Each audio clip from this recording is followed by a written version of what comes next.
Twing. Oh dear. Welcome back to the Roaring Peacock podcast. This is a podcast about Leeds United. We've got a massive show coming up.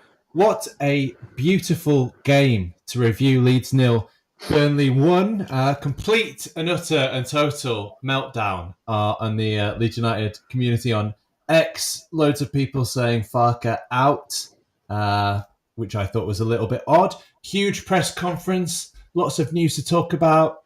Potential injuries. 4 players were out at various points during the last few days. So we'll talk about that. The statistics, the pros and cons of Farke. Should we sack? No, we shouldn't. Spoiler. This shirt, is it worth £600? 600 of your English pounds.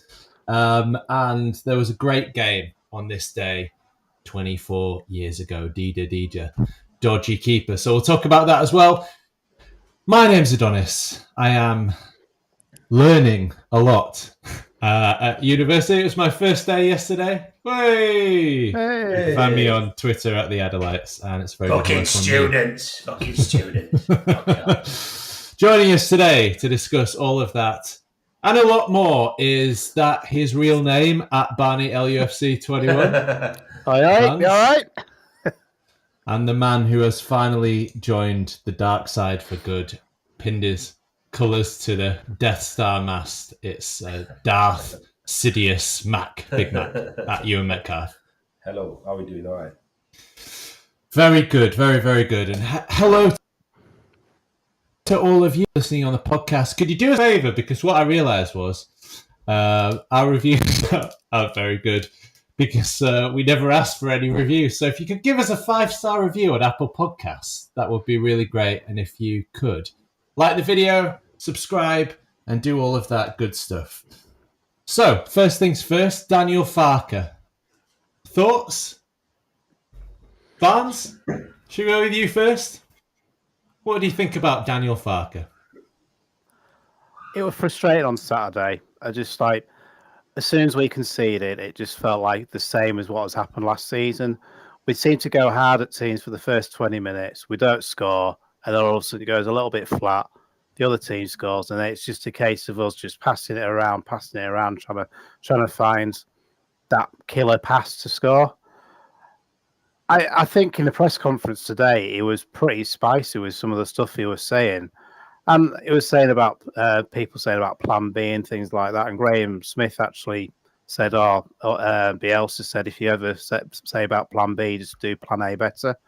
I like Farke. He speaks a lot of sense. And I think 5 games in, with the fact that we're losing our heads already, what we're going to be like at Christmas when we fall away, or during Easter when we fall away as well. So I think we need to save that until at least 15 games in before we start panicking. But sacking Farke, and we've been talking about in the group chat, if you sack him, who's going to come in? And I don't want to sack him because I think it'd be a waste of time. It's ridiculous. Give him a chance. And again, it's been another rebuild this summer for him. He's had 2 summers of rebuilds, really. Right. Oh, that's the thing. It's like I was invited onto BBC Sport, onto BBC Radio Leeds on Monday, and I was asked about the whole meltdown because I tweeted about it and how I couldn't really understand it so soon. It's just felt very emotional, and that's the thing, isn't it? I'm sure, Mac, you're going to touch on it. Is what is the plan? If you get rid of him, what's your plan? And there is no plan because I feel like people who are saying Farke out, it's an emotional response, which is totally fine and justified. Macca? I like emotion in football, don't get me wrong, I'm full of it and what have you. I'm not against it, as you probably know. You two better than most. I think that you both said it, and it's been my question to anybody that said Farke out is who are you bringing in? Who are you bringing in who's guaranteed to do better, who's guaranteed to get us up this season, and who's going to, there seems to be a bit of a problem with the type of football that Farke plays and the kind of slow build-up and passing it around the back 4. And, well, show me somebody who's available who's going to come to Leeds, who's going to play a kind of Bielsa Kind of, I don't know what Jurgen Klopp used to describe it as, but kind of, heavy metal football type style. I mean, there isn't anybody, is there? I don't believe. But I mean, again, I'm not a student of world football, but yeah, that'd be my issue. And I'm personally at the moment in the Farke IN, because I think you chop and change managers. It doesn't rarely works for anybody, does it? It seems to be that people who stick with a manager, more or less over time, seem to benefit from that. So I'm not in the Farke out yet, but yeah, I do understand there's some frustrations about the style of football,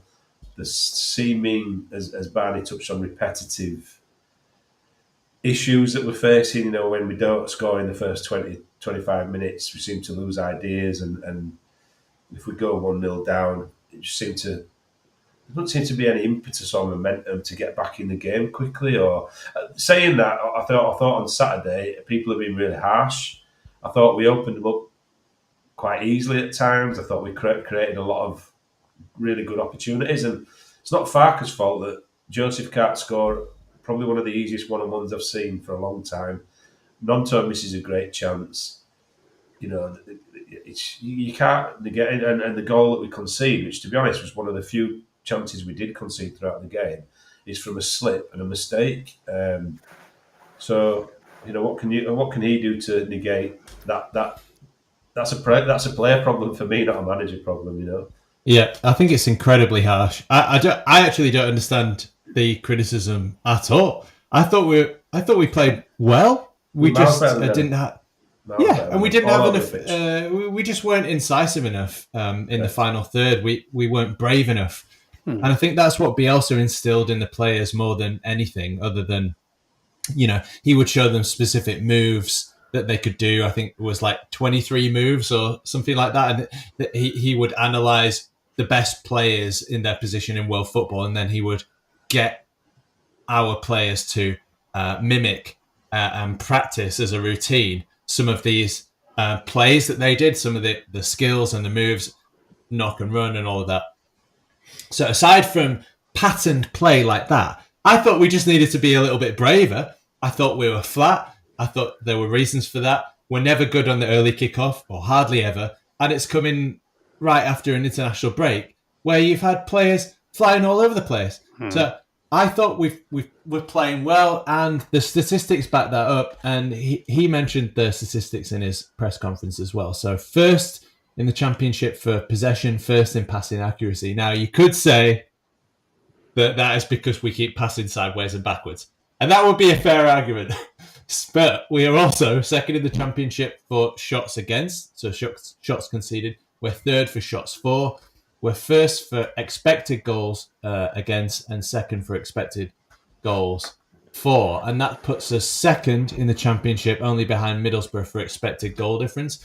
Now, I know that expected goals are not actual goals, and that the ones that count are the actual goals. But I do think that we're playing great football, and it's exactly the same blueprint as Manchester City play. We're not as good as Manchester City. We don't have the players that Man City do. But for the championship, we're kind of the equivalent to that. We're one of the most expensively assembled sides in English Football League history. We're paying way more wages than any other club in the championship, apart from Burnley, who we completely wiped the floor with. Mm-hmm. We've only conceded one goal in the last 4 games. What's the problem? I could not believe the meltdown. When you say we're like Man City, do you mean we're about to be relegated to League One? I think you're right. I look at the game objectively. I tried to be objective about it. I thought we were better than them in just about every area of the pitch. We should have had a penalty, clear penalty. Just about any other team, any other day gets that penalty. So I don't think you can be too harsh. And again, we created enough good chances to win that game, and their goal conceded by a real sort of freak mistake and a slip and all that stuff. I mean, if he falls over and gets a shin on it or knocks it sideways, he doesn't score. It just just the way it worked out. As typical Leeds, it kind of fell perfectly for him. And the criticism is, in Bielsa's day, about 5 players would have caught him up before he got shut off. And you had Bogle waiting until the very last minute to go and close him down, and Meslier doing his usual, faces one decent shot and concedes. So I think that my criticism would, again, as I always default to, would be of the board and the recruitment, because that's, I think you're relying on an unproven young striker. And I really like Joseph. I was saying to my son, watch the work he does around the pitch. Look how he holds the ball. Look at how he's got vision. He's playing with his head up. He's not like a striker who's very one-dimensional. He can do everything, proven by the goals he's set up for, like James, and the balls that he's playing through for others to get goals. But I just think, same with the goalie. Why have we not brought somebody in who's going to put pressure on Meslier? Because I do think he's a weak spot. Simple as. You look at XG, goals conceded, one of the lowest, and I'd say that a lot of the goals were conceded down to him. But I don't want to dig players out, but I do think, rather than looking at the manager, which is a very easy thing to do, and sack him because it means we get one person in, look at the individual components that are not scoring. That one-on-one, I'm not being funny, I'm pretty sure I'd have scored it. Trundling towards the goal, obviously, I would have been at a snail's pace and would have got caught after about 3 yards. But, if I had this pace, I'd have finished that. Not to hit the target from that, not to close his angles down. It's poor. Nonto's finish is poor. There's a couple of other good opportunities to score from long range. Ampadu, with a decent shot, anything, a deflection, it goes in. And we'll come back to it again. Set pieces, poor. Corners, free kicks, poor. So, again, that could be down to the whole coaching team. Have we got a set piece, expert or whatever behind the scenes? It doesn't look like it. But I'd put the onus on the players, not the manager. It's funny what he said about set piece, because he was asked about getting someone in as a set piece coach, and he said no, because we don't have those players that can do the set pieces. He said if you look at Somerville, he's a player that will be exciting. He'll get the ball out of nowhere and score. Then we've got James who can run forward really quickly. He's got pace, but he's not a player that is very good at heading balls, which I know is a ridiculous thing to say. But I think if you look at the player recruitment we've done, it's not about a team that's about a set piece team. It's about playing football. And the real frustration for me is that the players we've got, I just take that risk sometimes, but it feels like they're being held back a little bit, because you see it in games where you can just see a player just run into that space, but they check back and then start again. It's just really frustrating. I mean, during pre-season, we saw some really good, quick passing in between midfield and attack and from defence. But again, it resulted back to type again on Saturday, where we just seemed to panic and just pass the ball, pass it, and we'll do something will happen. And it might have worked if we had Somerville in that team, but we don't have a Somerville in that team that can just take on the ball and go for it. He did. Sorry, go on, mate. He did mention that. Just to go to that point, if you don't win a game, there's always criticism. And he said if you try to bring the ball forward with a good structure and good principles, and you don't win, there are always going to be criticisms. What he talked about was that structure and those principles, and about not giving the other team a sniff, essentially. And we haven't conceded a goal in 4 games with our centre-backs in their correct positions. So the only goal we conceded was when Manor slipped and the centre-backs were up for the corner. So when we're in our structure, we haven't conceded a goal in the last 4 games, including against, the second favourites to win the championship.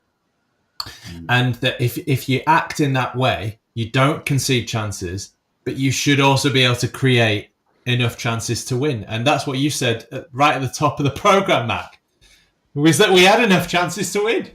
Easily, and I can't remember the set piece that was taken prior to the slip and their goal.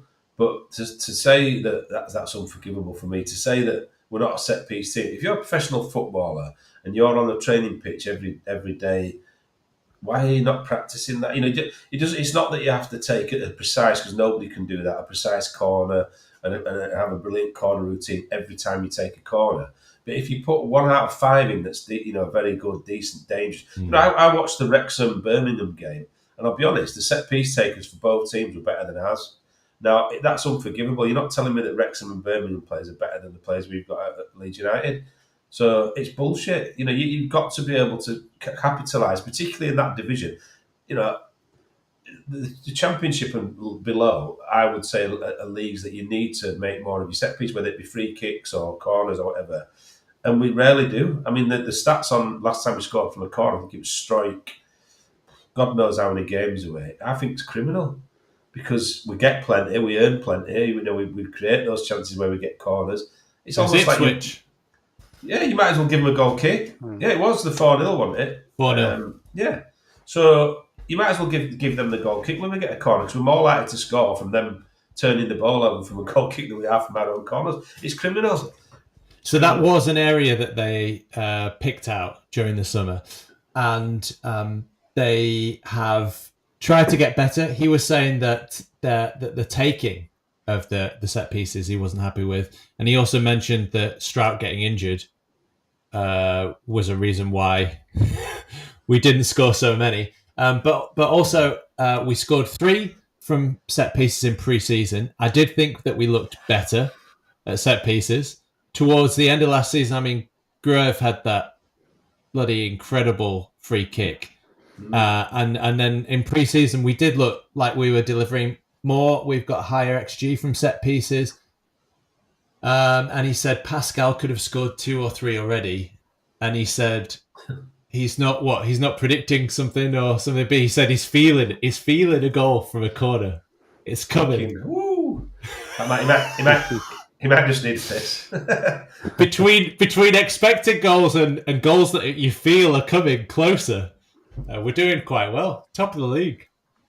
Yeah, it's not acceptable, is it? I mean, a guy. They talk about the ability to take a set piece. If a guy can take at any point in his career can take a free kick like Gruev took against Norwich and score. He's got it in his locker, hasn't he? Why is he not doing it more often? And that we've talked about it. It's fucking like Groundhog Day being on this podcast. Can we just do a podcast about food or fingering or something? Because every time we come and talk about Leeds United, it's the same fucking conversation. It's like, what the fuck, man? They're shooting from outside the box. I mean, Ampadu must have had 2 or 3 really good opportunities to shoot from edge of box. And oh yeah, that one he shanked. The one he shanked. The one. Yeah, when he hit the floor first. I'd be disappointed watching my 15-year-old play if he did that. So it's not good, is it? I mean, and I do think that we talked about the weight of the shirt and playing it on the road. I do think it puts pressure on people, and but wow, I mean, you've got to be capable at that level of doing it. And I like these people. I love Ampadu. I think he's great. I like the way he plays. But how's Rodon not scored from a corner yet? That's fucking mad. I mean, he's a big lad. He's got presence. He's a little bit. You can sort of play shithouse people a bit. That's sometimes how you get a bit of space at a corner, and he wins a lot of headers, but he can't get on the end of one at a corner. It's just mad. Yeah. Anyway, enough about corners. Has he not scored yet? I thought he did score. No. He hasn't scored. Oh my god! No. Wow. Oh, he's got 1 goal in his whole career. Oh well, there you go. Then it's not just us. It's fucking shit. For Rennes or Ren? Well, it's one of them. 1 goal in his whole career. That's crazy. Well, yeah, he should be scoring. He should be scoring loads, shouldn't he? He's very good at heading the ball out of his own box. So he's got a presence there. It's not like he doesn't win. Most games, though, he ends up being like Terry Butcher. He's always getting concussion. That's true, yeah. And that's probably why he doesn't want to get concussion in the penalty box. He probably gets even more dizzy. Yeah, got nosebleed. To be fair, he does put himself on the line a lot. He is from Wales. Yeah, the last season, I thought there was times where it looked like he was playing very injured, not with a bit of a niggle, but like he needs to kind of come off the situation. But God bless him, he's brave as well. But yeah, he needs to realise he's bald now. He's thinning, and he needs to do something with it. I know I can't talk, but every time he's headed the ball, he's like that straight away, trying to cover it up all the time. Reruns. Yeah, he'll end up like Bobby Charlton or something if he's not careful. 90s Trigger Happy TV. Yeah. Yeah. What's that? Smoking Jack. Smoking jacket. Injuries then. Rodon missed. Oh, wait. Should we do a conclusion on that then? Farke in or Farke out? I'm guessing you're both in. Yeah, 100%. Even though there's some frustrations, it's 6 games into the season, whatever. So, yeah, definitely in. And we started badly last year, didn't we? There's just one bit about Farke, and it's really good for Leeds. He's just very steady about it. He's not getting stressed about it. He's not like how someone said to me on Twitter today, it felt a bit like how Marsh is in press conferences, but at least Farke's got something to back it up with what he's saying. I think we need to get out of this mentality as a fan base, but there's no happy. I suppose it's in life at the moment, the way the society is, but there's no happy medium. It's either we're fucked or we're going to be champions. Yeah. And we've got to realise we are going to lose games. We lost against a Burnley team that has just been relegated from the Premier League. But I mean, they didn't look great, if I'm honest, but it's still a relegated Premier League team. It's quite angry, this country, at the moment, isn't it? It's just there's no happy medium with anything. It's just you're either a lefty or a far right. Well, what about the person in the middle? So ever since Donny moved here, it's gone down the fucking Swanee. It's gone down the pan, a lot of it. Everything, football, government, fucking hell, mate. Sorry about that. So since Starmer took over, you know what Labour are like, bloody communists. There we go. That must be it. He's been waiting 14 years to say that. Yeah. It's definitely the winter fuel payments or his free tickets to Arsenal. I cannot believe the UK Prime Minister is going to watch Arsenal. That's so right. Rodon missed 2 training sessions, not due to his receding hairline, but due to glute problems. Firpo was struggling with an MCL. Medial collateral ligament, knee. Yeah, there you go. Manor has some back problems. It's fucking hell. All the heavy lifting he's doing at home. Yeah, trying to carry the team against Burnley. Rothwell rolled his ankle, but optimistic all of them will be available. The biggest concern is Manor. Max Ferber is back in training today. Fucking marvellous. When you need a cavalry to come along, Max fucking rolls into town. Fucking hell, great. I tell you what. No, he can score a goal. He can score a goal from a set. Can he? It was in his own goal. Yeah, I'm going to say wrong end, mate. Wrong end. Bamford back in team training since last Tuesday. Get in there. Last game was more or less 5 months ago, so he won't be tearing the championship to pieces, to use a Daniel Farke term. So to recap, Dan James is out, hamstring. Manor Solomon a doubt with his back, and then Rothwell, Firpo, Rodon, Verber, and Bamford all doubts, but could take part. There we go. That's the injury news. I'd like to see if Solomon's out. I'd like to create some sort of way of getting Ramazani into the team, because something about him, I just think he's going to be good. I've got a feeling, just like Daniel Farke's got a feeling he's going to score from a corner one day. I've got a feeling that he might be a good addition and be a bit of a handful in the championship. But I'd like to see him get on the pitch earlier. Yeah, he's definitely got a lot of quality. He's got a good highlights reel on YouTube. Nobody cares. Like XG, who gives a fuck? Don't mean all. Right then, 198 of you watching across the different platforms. And please leave your comments. Say hello to us. We'd like that. We are needy. Sensitive. Yeah, need a cuddle. So Ali has done exactly that. 8-ball Ali. Good to hear from you, Ali. Been a long time. I'm happy with Farke, but he needs to make changes around 60 to 65 minutes. If we aren't breaking down a low block, get players that inject pace like Schmidt, Lagi, and Tanaka. Yeah, I mean, it's predictable. 70 minutes, and he starts making changes, and that was a frustration on Saturday where the changes that came on didn't really seem to do a lot to like improve the team. It just felt like we broke the rhythm down a little bit. It was just I don't know why he never makes changes at half time. I know sometimes you need to trust the process, but even when I'm 8 pints down at half time, I can see what needs to be done. I bet you can. Yeah. I need a piss. I tell you what. He's fucking shitting. Get him off. Let's go for piss first. No, but you know what football fans are like, the fickle and that we always know best. But sometimes you can see like it needs a bit of injection in pace up front, or it needs a little bit something in midfield. And I know you need to trust the process and you need to start from the back and things, but it just doesn't seem to. It's very much how it was when I know we keep going back to Bielsa, but it's very much how a Bielsa side was. Within the first 10, 15 minutes, you could tell straight away this isn't going to work. We're not going to win this game. And it's very much how it was as it is with Farke as well. So what I thought happened was that in the first half, we absolutely played them off the park.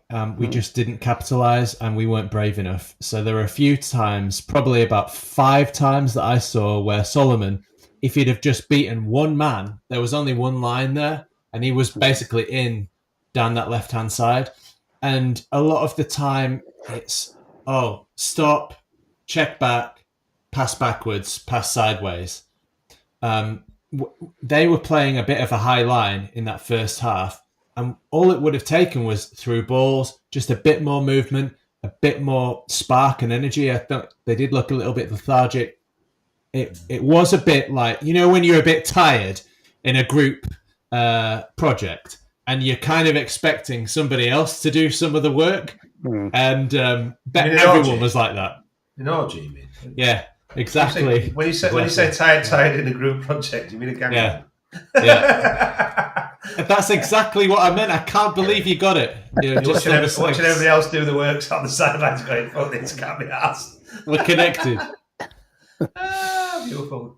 It doesn't work like that. So with football, you've got to make it happen, and you've got to have this steel spine and the ego and the arrogance to say, I'm gonna change the game today. I'm gonna do something. And we sold 3 players who had that over the summer. That you might not have liked everything that Rotter or Somerville did. You definitely liked everything Archie did, but they had that arrogance. They had that attitude. Right?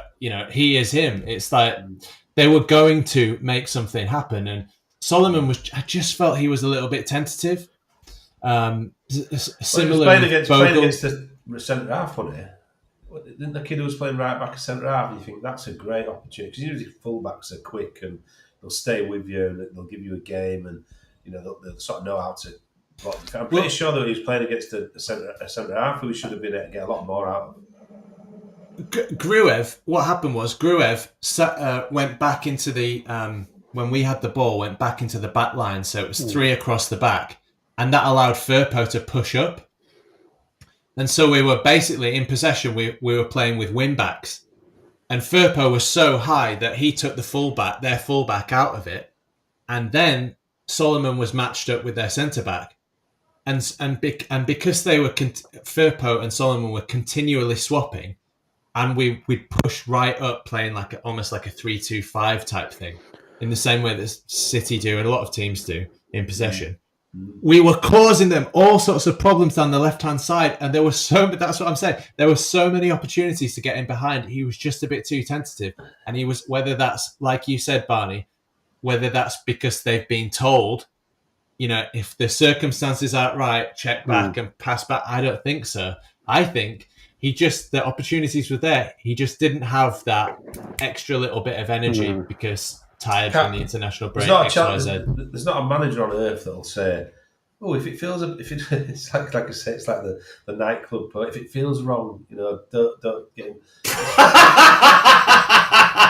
I'm not having That's it. what they said to Archie. Yeah, if it feels wrong, it's just balls. It's bollocks. You've got to be more instinctive as a footballer, and I'm pretty sure Farke's not restraining or restricting that. I'm pretty sure that, there's a couple of occasions where you saw people get space and you think, right, drive, go into that space, speculate, whack it across the edge of the 6-yard box, see if you might get an own goal. Yeah. You might hit one of your own players on the arse and go in. It doesn't matter. There's far too much meticulous. That'd probably be the tactical thing. This kind of meticulous way of walking into the net, wherever people want to call it. Yeah. That's never going to work for me, and it's certainly not for a Leeds team. A team. We're going to talk about Deidre in a minute, or at the end of the programme, but that shot should never have got. But because he had a shot and it was a rainy night, it went in. So a bit like golf, play the conditions. I just can't get my head around why any footballer would work. If I was on a pitch, and I was mercurial and quite a lack of discipline, I think is probably a word or an expression I would use. I wouldn't listen to my manager. If I'm running in on goal and it doesn't feel right, I think I'm having a shot, fuck you. And, hold me off at half time all you want. But, if, you're instinctive about your game. If you've got an opportunity to score. No footballer's doing that. It's bollocks. Yeah, you do shock me. Full of surprises, mate. That's the presser done. We're all Farke in. Yeah, that I think it's ridiculous to even question him. So we've basically done Leeds 0, Burnley 1. I just wanted you to guess. So I've got Sofa score up here. And wow, that momentum graph, it was all Leeds. Hardly anything coming back the other way. Can you guess who got the highest player rating from Sofa score? For Leeds or anybody? For anyone. Oh, okay. Yes, it's a Leeds player, as you might imagine. Gnonto. Nope. Strike. Nope. Gnonto was very low. Yes, Grew. It was good. And I picked him out when I was watching. I just thought, especially if you rewatch that game and you look at what he does off the ball, it's absolutely outstanding. He was leading the press at times. He was doing the Patrick Bamford thing.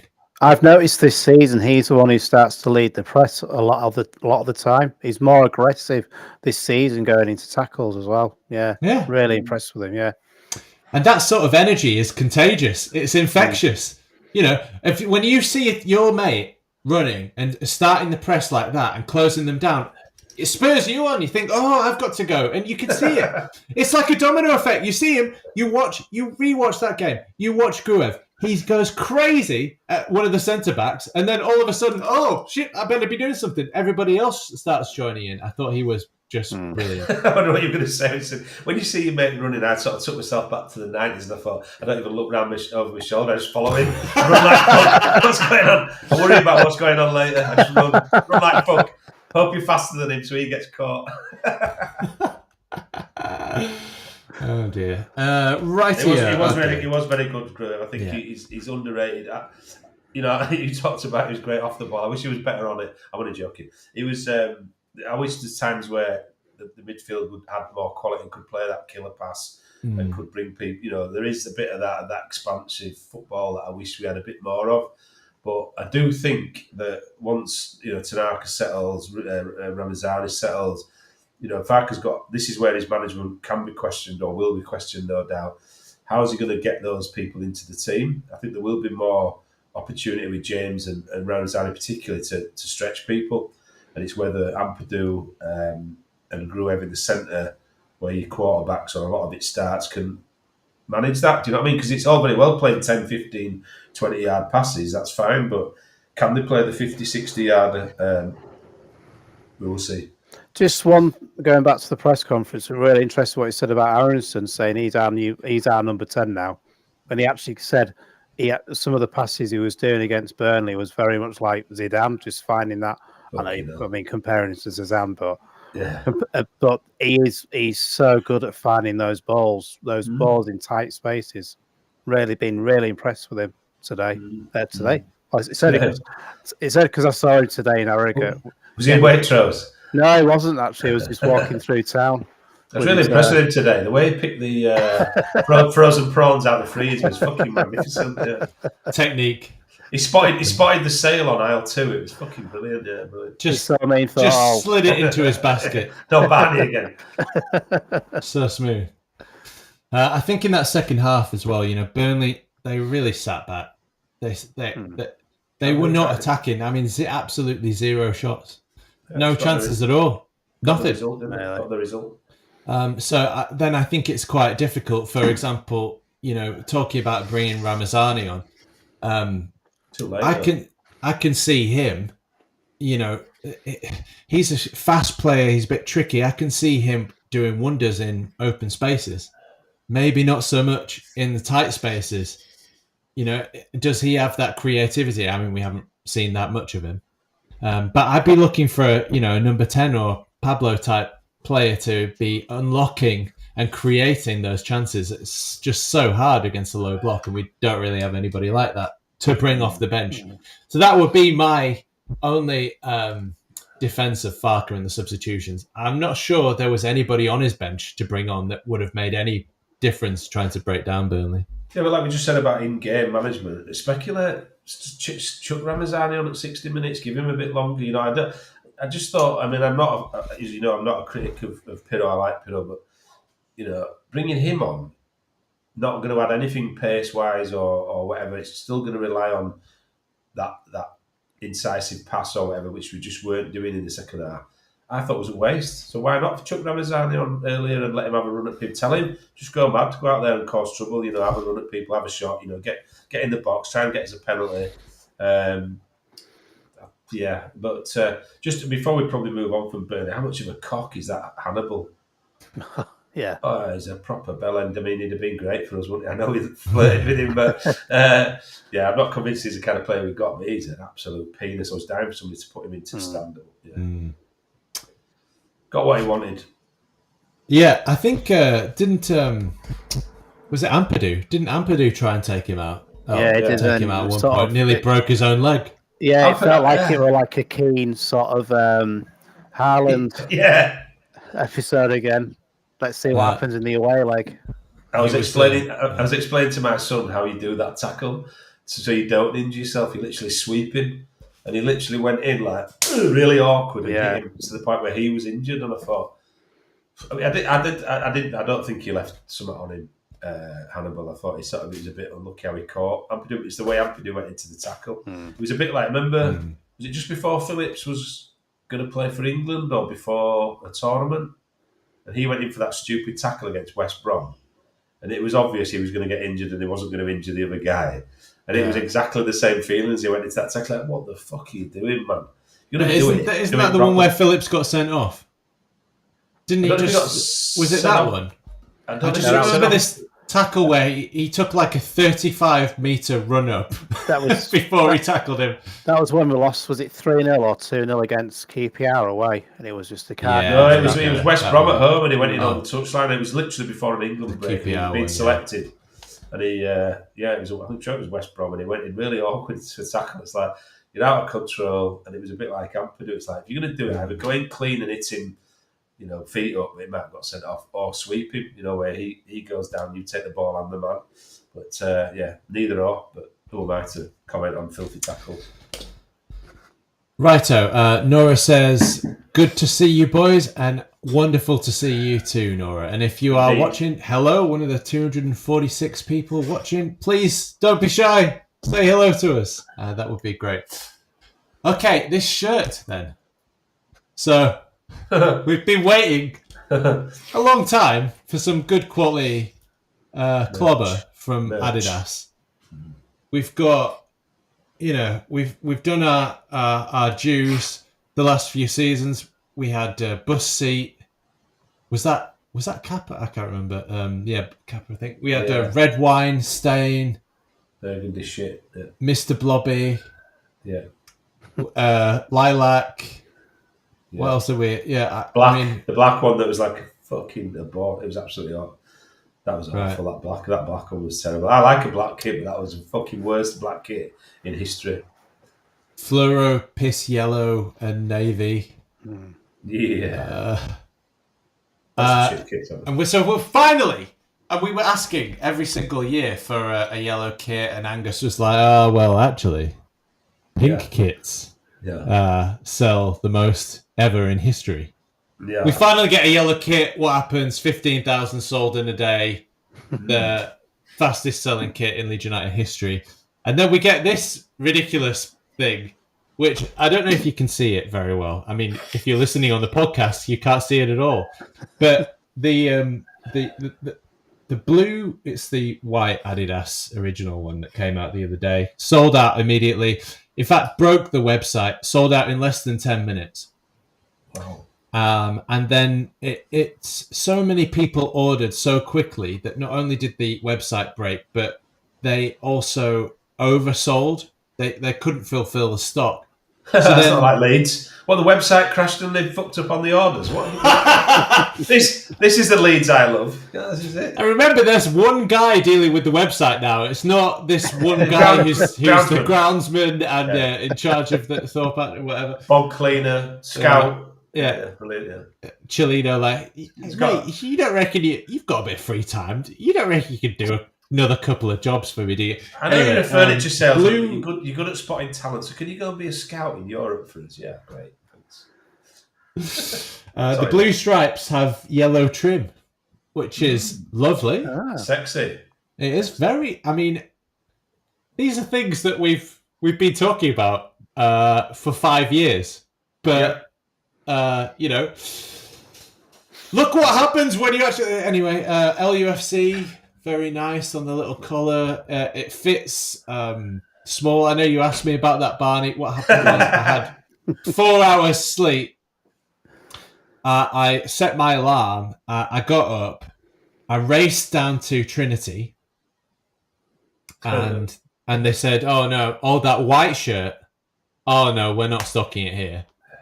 Oh, okay, brilliant. They had everything else in the collection, by the way. So then I rushed off to Ellen Road, and they had 2 extra smalls, and the rest were XL or double XL. We'd have been all right, Barry. Yeah, that would have been all right. Yeah. Now you tell me. And I can't get one now. Well, do you know what? I think you genuinely on the WhatsApp group asked him to buy you one, Barney, and he just fucking blanked you. So I'm sorry about that, but I was working off very little sleep, and I got all over the place. And I was so all over the place. I couldn't believe what they'd done to me at Trinity and then Ellen Road, not having any stock at all. That I had the XL. I tried the XL, and it was like, one of those dresses, a moo-moo suit. It looked like I was a toddler that had stolen her dad's t-shirt. Yeah. And then I tried on the extra small, and it kind of fits. No, it didn't. Is that his extra small? I'd say stand up, but you've got pants on, so I don't stand up. Let's have a look. Honestly, stand up. Let's have a look. I mean, honestly, you've got no pants on. Let's have a look. Right, oh no, I've made Barney big now. Here we go. There we go. Don't start him up. That fucking don't fit. Fucking like Winnie the Pooh. Fucking stand up for straight so it goes up above your belly button. Go on. It's not bad. That's not too bad. You're like a fucking Rolling Stone from 1960s, you. What kind of figure have you got? Like a Keith Richards build. What the fuck? If I put an extra small on, I'd literally get it round one arm. Well, at least I got it. But Barnes, you're in luck. There are some available on a wonderfully reputable site called ebay.co.uk. Wow. Right. For the very, very low price of £600. Fucking hell. So, Adidas, I hope you've got the message now. Give us some decent stuff, and it sells out in literally less than 10 minutes. And they make the more money out of it, don't they? Compared to, don't we take 20% of sales, and the Adidas take the rest or something ridiculous? All right. Yeah, we don't take actually a lot from it. Jesus Christ, Adidas isn't rich enough, man. Come on. It's absolutely ridiculous. They don't know what they. Why would you be the kit manufacturer, pay all that money to do that, and then not put any thought into and just give people. It is nice. I don't like. I've got to be honest. You'll be surprised. I am going to shock you now. I was going to buy one, and you know how little I am. What? I know. Yeah, I know. Yeah, come Bloody close. hell. Sit around the fire, ladies and gentlemen, while I tell you this story. So I saw it and I thought, Farke IN, that's a bit of me. That original Adidas badge, everything about it, beautiful. Badge is lovely. Leeds, smiley badge, great. And then I saw it front on when Joseph had it on with those diagonal sort of stripes on it. And I thought, they fucking ruined it. I thought it was going to be like just a plain, white, no pattern on it. And I kind of lost interest. But you know me, it doesn't take much for me to lose interest in football kits. But it is nice. Admittedly, it's nice. But, they probably don't do it in a 3XL for me about it. So, yeah, fuck it. Well, and it's white as well. And when you get to our age, you sort of like spill sometimes as well. Well, sometimes you dribble, bit of dribble, or gravy down the front of it. Guinness. Your Bovril. Yeah, Bovril. Anything. Your halftime Bovril, and do you know I did? This is bad. I did see a guy. I was on the way to Ellen Road. I think it was 3 weeks ago or something. Maybe it was. Did we play Hull? Yeah, I think it was outside Hull, and there was with a massive. I think it was HP sauce. Oh, no. It was a huge. It was enormous. Because of gravity and the angle. Yeah. It plopped on him. Oh dear. Oh dear. Right.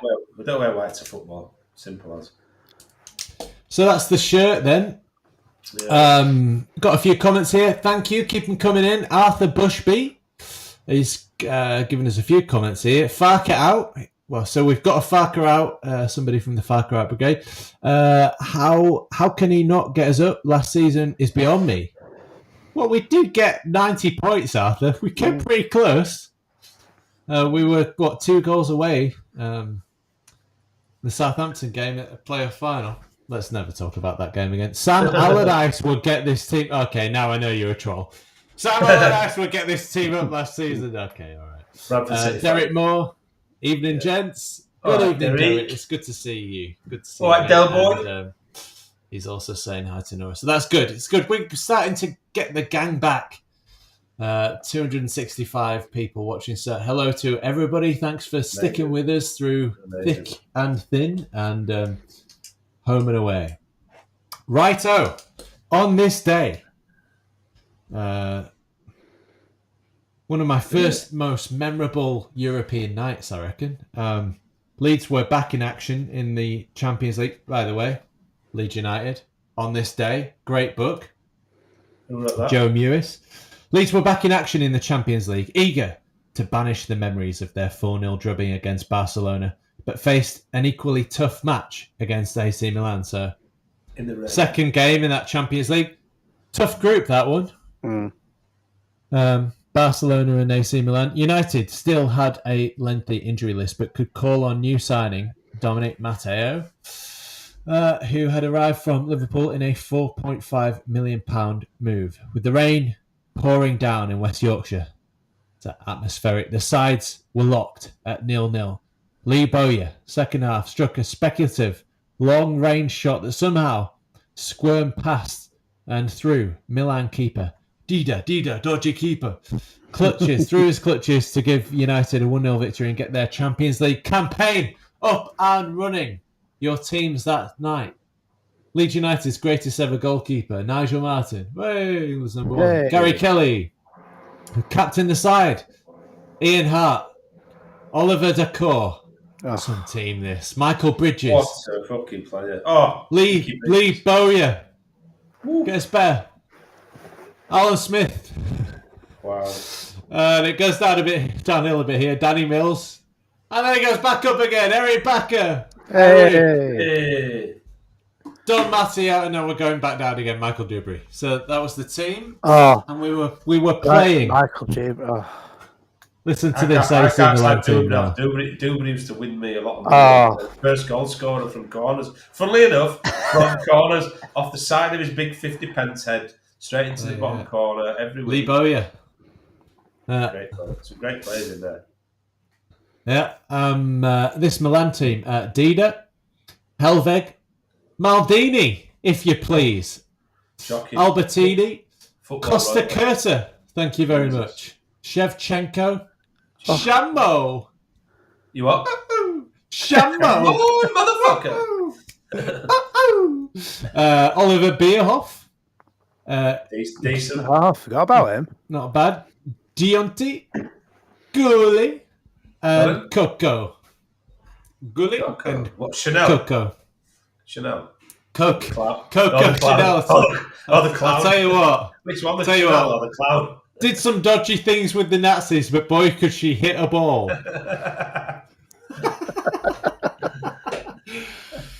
Oh dear. So there you go. Were you there? Were you both there? Yes. South Stand. Do you know that was the time where you could buy all 3 home group tickets for 65 of your British pounds?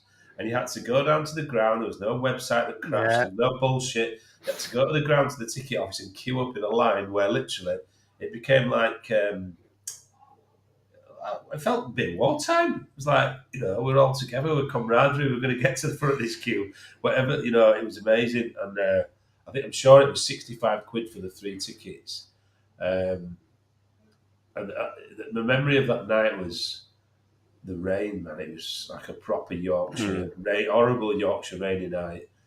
And I don't remember a great deal about the game, but do remember Maldini, Costa Curta, because they were like 2 of my sort of favourite Italian players. And I don't remember being dominated. When you watch that Barcelona game, you thought, fucking hell, here we go. Waited all these years to get to Champions League. We go there and get absolutely ripped to shreds. And Barcelona at home, man, just the movement was ridiculous. The whole team moved together. Yeah. Like the transition of the ball was ridiculous. The vision, the quality on everything they did. You just thought we're in a different league, stratosphere here, really. But you always felt we were in the game with Milan. For whatever reason, they were it was like a different generation of Italian football. It wasn't very expansive, relied on sort of a bit German, really, a bit Daniel Farke, like the man shaft and working hard and, getting that one chance and winning the game 1-0. But, yeah, we didn't look out of place at all, and you kind of gave that goal going in, gave you that hope, because kind of if we'd have drawn that, having got drugged by Barcelona, you kind of thought, going to struggle now. Who was the other team in that group then? Was it Besiktas? That wasn't Besiktas, was it? Yeah. Yeah, it was. Yeah, I think so. Was it? No, Matteo played. Yeah, Matteo played a really good game against Besiktas at home, and obviously that was after. Yeah, won't go too far ahead, but you felt like we got to get something from this Milan game at home to really set a stall out for the rest of the group.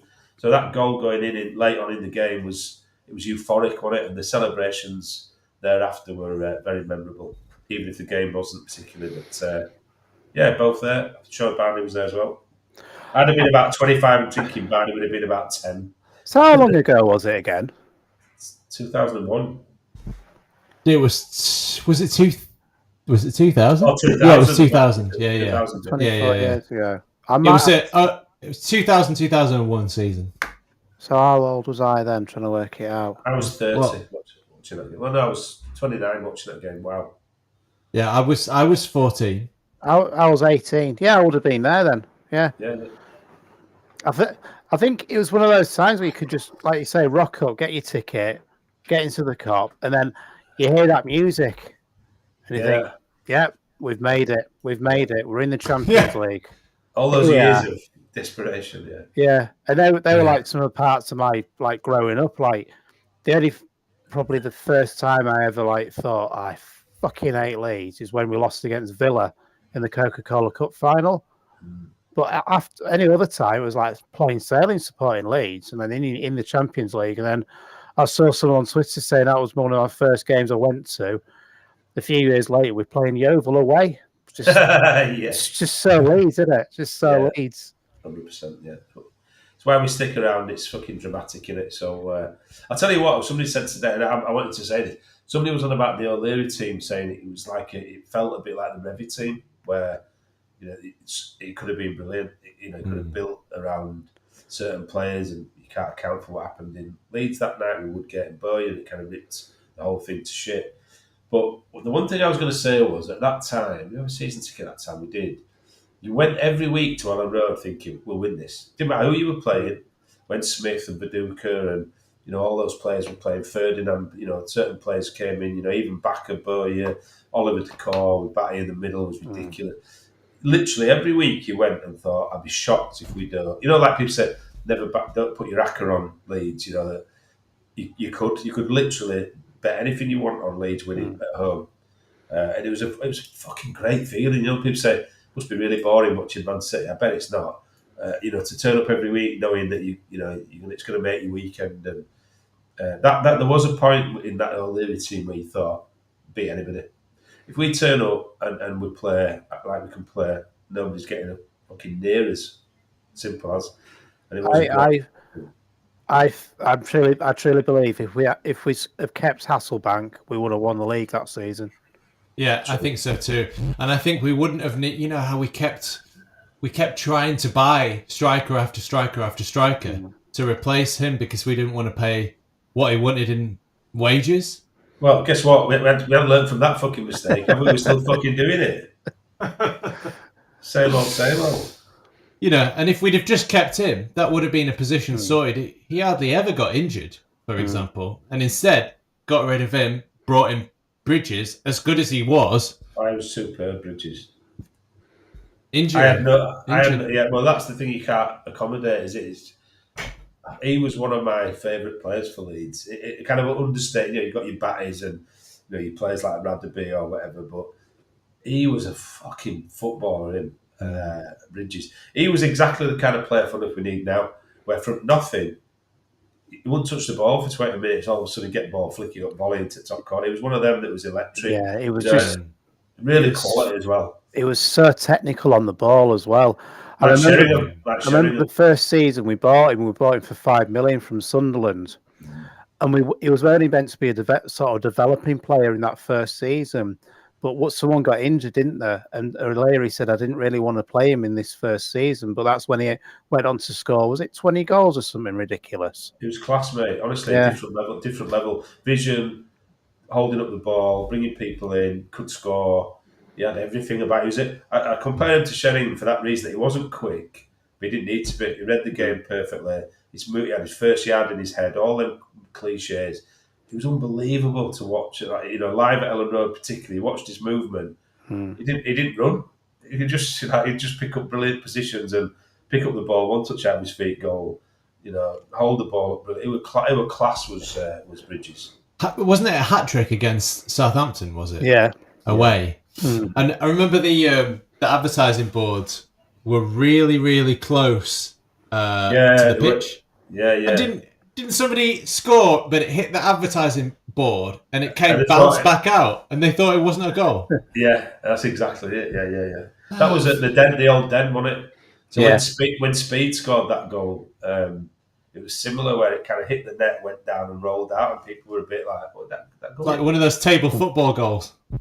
Yeah, honestly, the Den was like really close to the pitch, and I remember that. But he was a quality player. And you look through that team now, Bowyer, Decor. You always have in any team, even in the Premier League now, bar probably the top 2 or 3. You've always got a couple of weak links, and particularly in them days, you couldn't buy. It's a bit like fantasy football, isn't it? You can't buy all the best players in every position, but you had enough in that team to win you any game. Gary Kelly at right back, Decor, Bowyer, Smith, whoever it might be. There was some class team. I think you've got to look. Wait a minute, sorry. Look at this lad here. Look, thank you. Oh yeah, here we go. I've just sent him a text saying, "Get me a bit. Come here, be a footballer." It's all right. Your hair's fine. There he is. Look. So look, it just literally. There we go. Hey, there he is. Say hello. Go, Luca. Go, Luca. So I sent him a text the name. Saying, "Get me a beer in hope, almost in anticipation." And he brings it up, bottle top off. Thanks, son. Good lad. Love you. Cheers, mate. Yeah. Remember the name, eh? Remember the name. Ripping up youth football. He is doing all right. Sorry, lads. No worries. I just think with that team, you're with all the great teams, you've got a little core who have come through the youth team of that academy, of that club, and that's what we had then. We had a few of them. Kelly, Hart, Kuehl, Smith. Yeah. A few of those players who were just so good and worked, they knew each other's game in and out, and they built up that chemistry over the years and years. And then they just added players like Radaby, Woodgate, Decor, Viduka, and it was just, you just thought, me at 10 years old, 11 years old, and 14, I just thought, it's going to be like this forever. Yeah. It's always going to be like this, that's what you think. And now what we say, our cliche now is, we're here forever. Right. And we genuinely thought when it was good, we were going to be there forever, and sadly it didn't work out like that. It's funny what you're saying about youth players coming through the ranks. Farke was mentioned, quite funny. Sam Byron said, "But look, boss, I've come through the ranks here. I'm from the area. I've been here for years. Tanaka's coming. He's got a chance already. I've still not had a chance since I've been here for the first time round, second time round." But what are we gonna? It's not like rhymes with Byram, is it? Byram. See, now we're all thinking. Now it's that. No, it's really difficult. You know that bit in the office where he's trying to get the next joke in, the next. You need Sean Ryder. Sean Ryder was always great at rhyming things with things that didn't rhyme, but they kind of worked. And you need what rhymes with orange? Orange. Borage. Just if in doubt, just make up a word. We say it in a Manc accent. Doreen rhymes with orange. It's like need one of them. Not a lot rhymes with Byron. Yeah, nothing. Something. Stylum. I had a shot from distance. I don't even know why I shot. I was 30 yards out. I can't even read from that distance, but it was really late on in the game, pouring with rain. This is Lee Bowie, if we haven't already guessed. The rain up north is not the same as down here in the south. It's not the rain up north. And I had a shot, and Dida fumbled it, went straight into his hands. It was an easy save for him. But now I joke and say it was too much power, and it slipped through his hands, dropped just over the line. So we won 1-0, which was great. A great memory for me. It was a great night. It was raining. Everybody was soaked, but it didn't matter. And you're right about that. The Champions League music. I mean, you've got some teams, some clubs, fans booing it. I tell you, when I heard it the first time at Ellen Road that night, I mean, absolute chills. Just when they start doing that with a flag and stuff like that, it's amazing. Yeah. It's better than that shitty Premier League music you hear at the start. But just hearing that again wouldn't be bad. I'm okay with it. I'm fine with it. I'll be in the bar anyway, so I wouldn't hear it. I'm happy with the Premier League music. Right over then, that's your lot. So we covered the press conference, Farke In, we decided, Leeds, Burnley, and the shirt. The Cardiff. That was the other thing. We're running out of time here because I'm hungry. Cardiff, anything? Yeah, good. Sol Bamba, obviously some sort of memorial event going on for Sol Bamba, so God bless for that, and God bless Sol, and I hope it goes really well, and there's lots of respect for him, and we win. Yep. Prediction, Barney? I'm going to say 4-0. 4-0. Mm-hmm. Come on, get in! Come on! The question is, are we going to score from a corner, Barney? Because you're the eternal optimist. I think we're going to score a corner from strike, and also we're going to score a free kick from Aronson. In the same game? Fucking behave yourself, you lunatic. If I'm right, you're going on eBay to buy me a shirt for 600 quid. Fucking right, I am. Yeah. There's a couple on there for 175. So I'll make you one out of my own pubes, Barney. Wow. Well, that would take a long time to weave that fibre. I'll make you a shirt out of my dead skin, my pubic hair, and the fluff out of my pocket. There you go. If we score from a free kick and a corner together. This is the content you tune in for. Yeah. Are you not entertained? Exactly. This is the sports content you tune in for. I'm going to go 3-1. I think they'll score first. They'll score first, and then our glut of goals that we missed last week will come back, and we'll win 3-1. But surely if they score first, they'll sit in a low block. Game over. Yeah, that's true, yeah. I'll be honest, Cardiff are no Burnley, are they? Yeah. No, I like this 4-0. I like this optimism. I'll go 5-0. Oh, wow. Why not? Oh, and every single goal from a corner, it'll be Joe Rodon. No, 6-0, double hat-trick, Rodon. Wow. You two have been smoking? Fucking hell. Derek Moore, Farke in. Let's all chill out. We're only 5 games in. Exactly. Right as well. He should get him to round something with bloody Byron. Yeah, in the 5 or so minutes we've got left, Derek, please can you write a Byram chant? Sign of Nature says 49ers were always a budget outfit. They don't pay top wages for players in the States. Listen, I've seen the wages they're paying in the States, Sign of Nature, and I'd be retiring on that, let me tell you.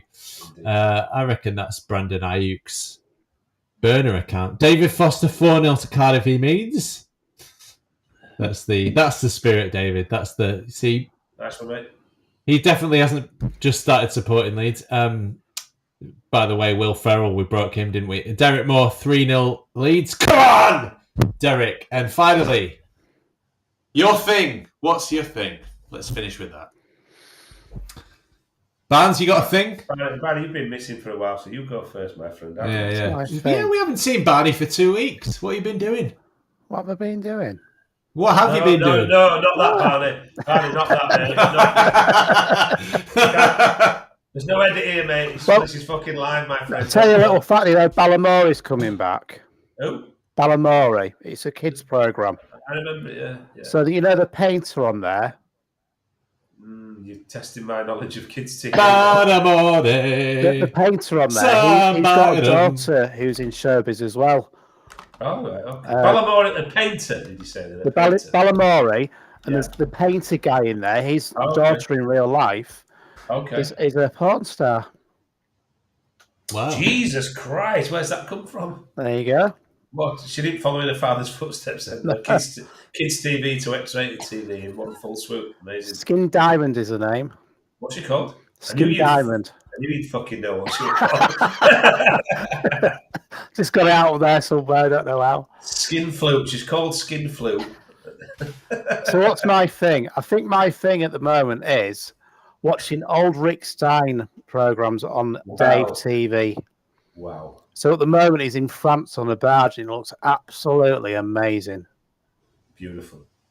Fucking simple things, Barney. I love you for that, mate. Do you know what I was going to say to you? Do you know, is there a Sky TV package that only does Dave? Because you might as well get rid of everything else and just have fucking Dave. You know when they ring you and try and upsell you and go, do you want the movie package? BritBox.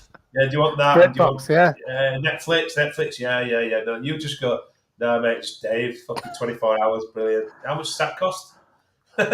just a Dave channel. Well, I've noticed the first ever 2 pints of lager and a packet of crisps on tonight, so I've put that on series record as well. Good times, mate. Good times. But that'll probably get cancelled these days, to be fair. Yeah, the football's better than TV. We haven't. True. Surprisingly. Not until after this one, anyway. Yeah. We'll be fine. What about this? You ready? When he turns on a dime and he runs down the line, that's Sam Byram. Oh, I like that. Something like that? Yeah. I like the tune as well. Love Lamar. Yeah. Barnes, anything else to add? Other than Rick Stein? No, that's about Probably it. Drinking a Stein. Do you drink a Stein? Every time he said, is it, Probably need a piss at my age after that. Yeah, me and Barney are both big old TV chef fans. So Keith Lloyd's a big hero of ours. So I like him because not just because of his food, because every single dish he does, he has to have a glass of wine next to him, which is pretty much the same as my cooking. So God bless you for that, Barnes. Lovely. In fact, he died this month, didn't he? Keith Lloyd. How long ago is it? It's a while ago, isn't it? 14th of September 2009. Wow. Because he did a documentary with Keith Allen. Did he really? The day after he died. which Not is quite surprised I didn't strange. have Keith Allen. Fucking hell. Liked his wine. I don't think I know any of these people who you're talking You know about. Keith Allen, Vindaloo, Keith Allen, you know Vindaloo, World in Motion. That's Fat Les, isn't it? Lily Allen's dad. Lily Allen's dad, it's Keith Allen, yeah. Oh, really? We once bumped into him in Leeds in, what was the club now? Hi-Fi Club. And he was with our girlfriend, and there's about 8 or 9 of us. Oh my God, he latched onto us like fuck. Because there was a group of lads, and you could see his missus was like, oh, fucking hell, here we go. And, oh, mate, he was loose. Keen, I think is the word. He was very keen to enjoy what we were doing, what were we up to, where could he get that? Yeah, anyway, I'm not going to libel us, but fucking hell, he was loose. You could tell he had a little glint in his eye, like, fucking hell. He's got the taste for it. I want to go out. Yeah. Definitely. The young ones. Yeah, he was in the young ones, but you won't remember him from Fat Les. I'm sure he's in World in Motion video, New Order video. He was, yeah. Oh, there you go. And a fantastic middle name. Which is Emmanuel. Nope. Begins with H. Very odd. It's you won't get it. Horatio. No, it's Howell. Oh, okay. Howell. Must be Welsh. Learn something every day. There we go. He was in Robin Hood, Shallow Grave, Unlawful Killing. That was Shallow Grave. Ewan McGregor.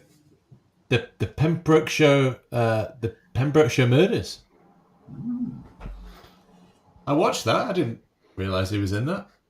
Yeah. So there you go, Keith Allen.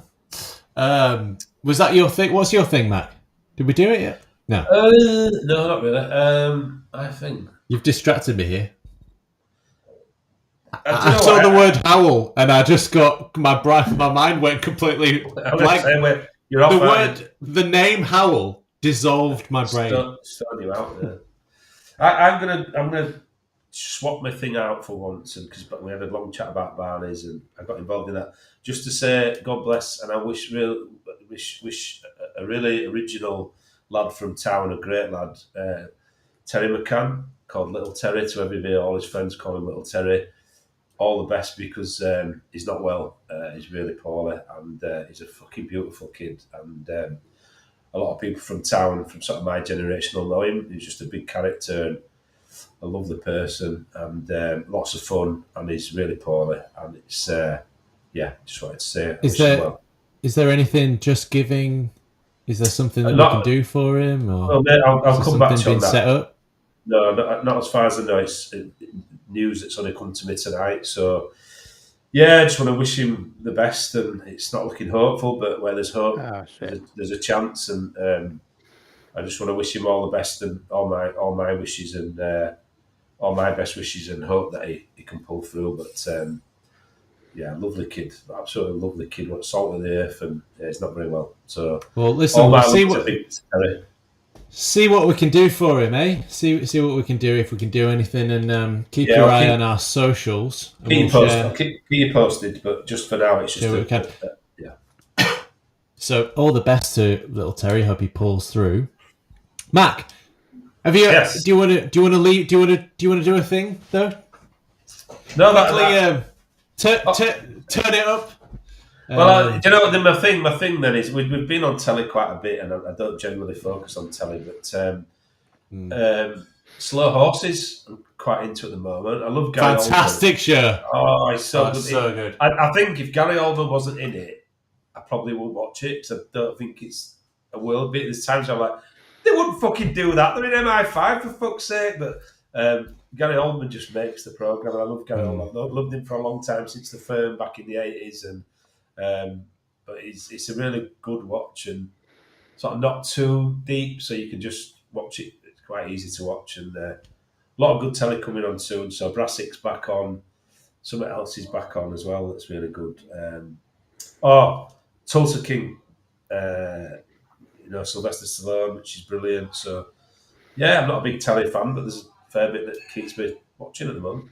Hopefully Gladiators will be back on soon as well. Indeed, Baywatch. Yeah, let's go back.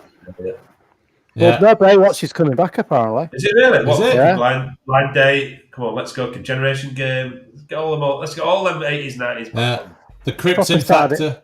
Proper Saturday night, Saturday night TVs. That's what it's all about. Blockbusters. Yeah. Noel Edmonds' house party.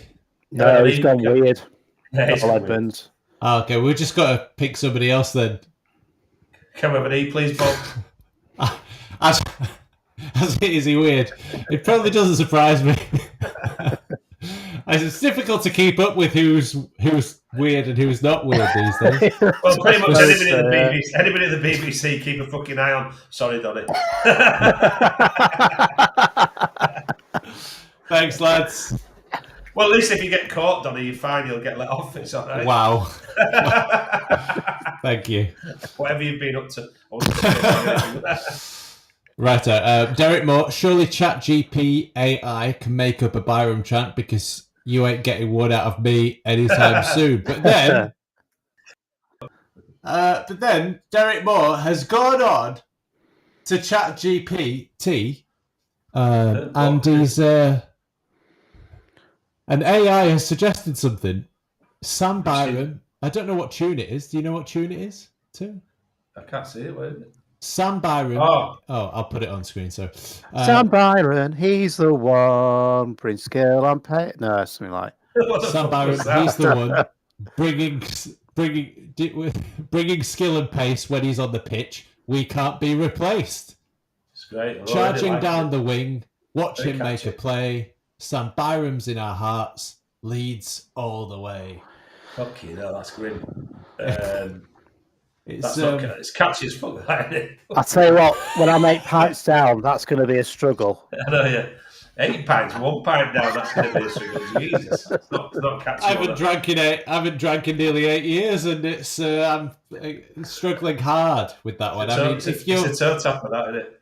If your 4-year-old came up with that, you wouldn't even put it on the fridge, would you? You'd have to live in the shed. Yeah, exactly. In the hot box. It reminds me of. So I'm pally with Jamie Jones Buchanan, and he tells us a great story that when he first started out at Leeds Rhinos, you know, he sort of used to complain that he first started playing, and obviously the kit man could never get his name right. So when they put the shirt out, when he went to his into the changing room, his shirt was there. He'd have Jones on it. He's like, fucking hell, that's not my name. My name's Jamie Jones Buchanan. So he's like, spoke to the kit man eventually. They're like, his name's Jamie Jones Buchanan. So he played about 3 or 4 games in this Jones shirt, Jamie Jones shirt. And he told the kit man, and he had a word with the club, and they're like, oh, fair enough. So the next time he comes down, he's in the locker room, and he goes and gets his shirt. He's just got Buchanan written on it, and he's like, for fuck's sake. So he played, and it's the start of his career, so he was a bit raw, and he says they could hear people in the crowd at Leeds Rhinos going, who's this fucking Buchanan fella? I tell you what, he's a lot better than that shitty Jones from last week. But he eventually got a song, because his name is not easy to create a song for, I guess. And his song was Jamie Jones. Jamie Jones. He's got no song. His name's too long. Jamie Jones. So it's definitely going to be a Byram type. Let's just make a song up for him for the sake of singing a song. But yeah, there you go. That reminds me a little bit of the Peter Crouch one. He's, the Liverpool. He's here. He's red. His feet stick out the bed. His feet out the bed. Yeah. 4-0 Leeds, says 8-Ball Ali. I don't believe in God, but I'll give the power of prayer a try to get that 4-0 just for Big Mac to get busy. There you go. You better start getting busy with weaving your pubes into a fibre for a shirt for Barney. My thing is Amel and the Sniffers. I've started to listen to them recently. If you like your punk music out of Australia, little girl, big attitude, and some very cool tracks. So that's been fun for me while I've been studying. What are they called again? Amel and the Sniffers. Yeah, Amel and the Sniffers. AMYL. As in nitrate. We were just talking about that before. That's a weird bringing round it is where weird. we started. Yeah, we were talking about poppers before. Do you know what I was going to say? I love you two to bits, you know that. But fucking hell, your music taste, the pair of you, is absolutely fucking abysmal. It's not very nice, is it? No, I have listened to a bit of Amyl and the Sniffers. There was a song on the other day that I quite liked, to be fair. But yeah, I'll stick on my own, thanks. Yeah. Well, I like both of your music, so I can't say anything. I'm just here trying to appreciate everything, apart from opera. I can't stand that. Who? Opera. Can't stand that. I do love Slow Horses, by the way. Best thing on TV at the moment by some way. Of course, it's not realistic at all, but it is very entertaining. There are some realistic things, but it's just so good. Anyway, that's it. That's your lot. 4-0, 5-0, 6-0, 3-0. Double hat-trick for Rodon. Future.